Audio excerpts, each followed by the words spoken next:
This is Bob Romanik, the Grim Reaper of radio, and you're listening to the all-new KQQZ 1190 AM, simulcasting on KZQZ 1430 AM. Insane Broadcasting, America's bi-state voice of freedom, radical radio, and you'll hear shortly.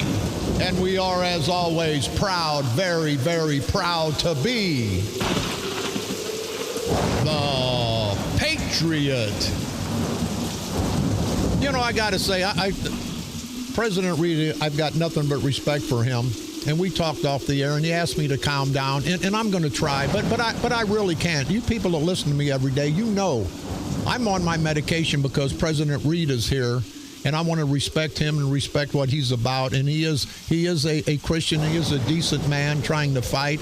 And I know he doesn't probably endorse my antics on the air. And I understand that. Everybody's got their own opinion. But he mentioned that name, Megan Green. Megan Green, what a no-count, low-life, good-for-nothing, skanky bitch you are. Here's a white gal. Makes me ashamed to be white. Makes me ashamed to be white sometime. This ignorant bitch, and I said bitch with a capital B, she talks about the black community, and then in the conversation, she's calling a spade a spade. Now, I've got a lot of proud black friends, and I think that is totally racist. And Megan Green, if you're listening, give me a call. And I want to know, Megan Green, how the hell can you be the alder bitch from the 15th Ward in St. Louis? How can you be the alder bitch for the 15th Ward in St. Louis? And apparently you're blind and dumb and blind. Nobody threatened you. You saw nobody take money.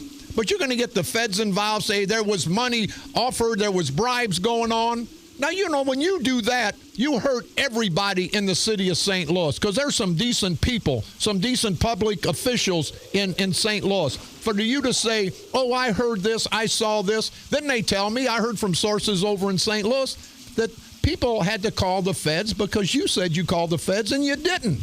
I mean, did you know the difference between the truth and a lie, Megan Green? But for you to say it's a spade's a spade, what the hell is wrong with you? And Megan Green, I have to say, I heard from the police officers because they didn't endorse you, that you come out against them and said one of those officers, one of St. Louis' finest, threatened you. Don't you see the pattern here? Megan Green, the pattern ought to be get your white stinky ass out of Dodge. But hey, Lou, I want to apologize because I know you didn't want me to go there, but I couldn't help it. What the hell is the situation with this lady? And I want to apologize to the ladies. What the hell is the situation with Megan Green? Yeah, Megan is wow. What Megan did was absolutely reprehensible, right? I've heard that 1,000 times over there. And what she continues to do is detrimental not just to the city of St. Louis, not just to the Board of Aldermen, but the entire city of St. Louis. Well, and race relations. Look at it. Things are bad enough, and now she's going to stir up crap that she knows nothing about just to get her name in the paper. Hey, your name's on the radio, you bitch. Yeah, and then she, coming out and she goes, first thing she did, she came out on Twitter and said... Well, maybe her Twitter was itching. I don't know, but go ahead. She came out on Twitter and said that she was... wow. You can't follow. Let me start. She came out on Twitter and said that people had been accepting bribes to vote on the stadium, right? And that was a total lie, right? Complete lie. Then she said that she had contacted the authorities, the feds. So I picked up the phone and called the feds. The chief of police and others picked up the phone and called the feds. Want to be proactive on this, because right? we want to find out what was going to happen. And truth be told, I was putting the whole stadium deal on hold. I wasn't going to bring it up for a vote if indeed there was some illegal activity. Yeah, that's a good point. Absolutely. You're right. So then the feds came back and said and told the chief, no, not only are they not, is there nothing going on, but they had never heard from her and didn't even know who she was. So then the chief asked the feds to call her to follow up on it. And meanwhile, we put things on hold to wait to see what was going to happen. The feds talked to her and thought it was a joke. And then she continued to move along that road. She went on the radio, did a radio interview, and levied some charges against another alderperson, African American alderman. And then she said that she's calling a spade a spade. And this alderman that she levied those charges against, he's been having some health issues and stuff. So it really stressed him out. So we've been trying to handle it for him. And, she's been beyond irresponsible, but she has a pattern of doing this. Like you said, she's done it with the police department. She said that they had threatened her bodily harm. I saw that body. There ain't no harm. There's a lot of harm. You can't do any more harm to that skanky-ass bitch than has already been done, and that's Bob Romanik's opinion, not President Reed. But go ahead, President Reed. And then the other piece that she did, with organized labor. She was on the opposite side of organized labor on a deal, and she said that the organized labor guys had threatened her harm when she was doing the minimum wage deal. She said she was threatened by the restaurant owners, and now she's saying that there's bribe. See, it's one big story after another. Yeah. There's a pattern here. And I'd like to just say it's irresponsible, but it's beyond that. Yeah. Well, do you guys have a sewer problem over there? Because if not, you know how you get rid of that bitch? You flush her down the toilet, because that's what you do with crap. You flush the crap right down the toilet. But, hey, Megan Green. Right? Yeah, no, really, because she must. Megan Green, you have every right to give me a call. You can call me tomorrow. We can mix it up. But I saw that crap on television. I saw you moaning and complaining, and at the end of the day found out that it was nothing. Nothing was true about that. So, Megan Green, if you want to call up and give us your side tomorrow, you're more than welcome to, but I don't think you will, Megan, because, see, I won't put up with that bull crap that you're trying to feed. Don't shove crap down the people of St. Louis's throat, especially in the 15th Aldermanic Ward, and say, hey, how does this chicken salad taste when it's chicken crap? One last thing I want to add: the gentleman she was levying those charges against, he's a pastor. He's worked tirelessly throughout his community. He goes out on weekends and evenings and works with the young kids.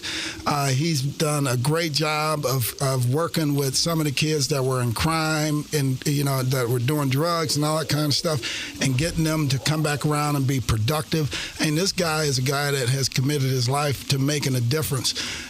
So you can see how it would have hurt him to his core, some of the things that she said, just to try to get her way. And like I said, it's beyond irresponsible. Yeah. Well, let me tell you what, hey, Megan Green, you ever heard of Pinocchio? Don't stand in front of Pinocchio and tell a bunch of lies, because he may tell some lies and that nose will grow and grow. No telling where it'll end up in your skanky, greasy, good for nothing.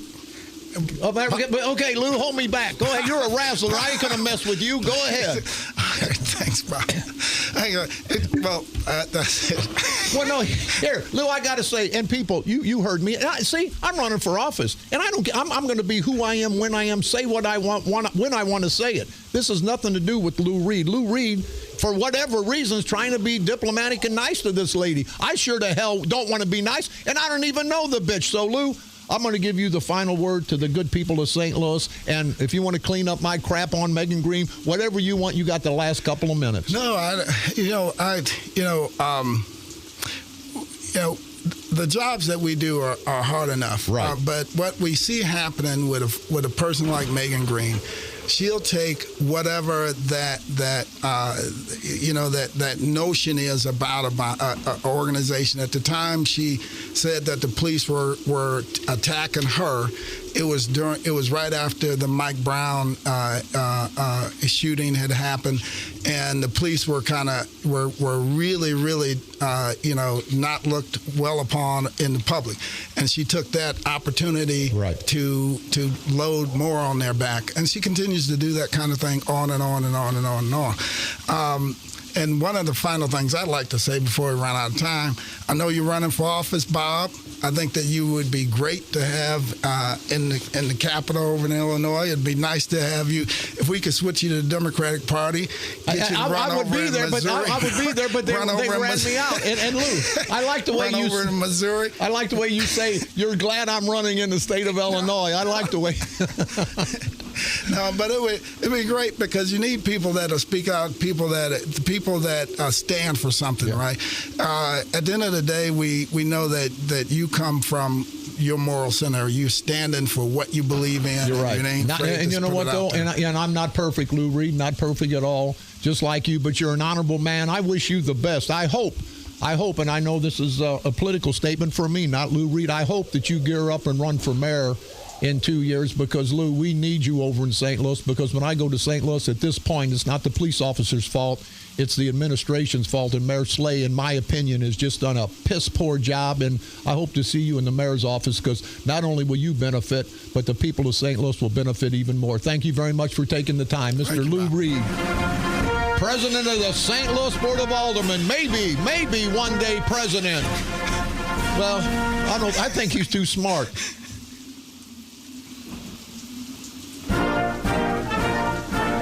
I'm going to go out with this time, people. So let me tell you, it's been a good day. Lou Reed, president of the Board of Aldermen, has been here. He's taken time out of his busy schedule. I know he's not happy with some of my language, but again, you people attribute that to Bob Romanik, not president of the St. Louis Board of Aldermen, Lou Reed. He wanted to be transparent. That's why he come over in the snake's den on the dark side to let the good people of St. Louis know what's going on. So let's all of us together on the Illinois side, the Missouri side, let's get together. Let's put public servants like Lou Reed in office, public servants like Bob Romanik on this side, because we will continue to fight for the people. Lou Reed's been there from day one, and he'll continue. So together, let's unite. Let's drag these rotten bastard political parasitical punks we call politicians, not public servants like Lou Reed, but punk politicians. Let's drag them over the political coals of hell. And at the end of the day, we do what we do on November the 8th, 2016. We destroy these no-count, greasy, good-for-nothing son of a bitches. Destroy them politically, of course, right here on the dark side.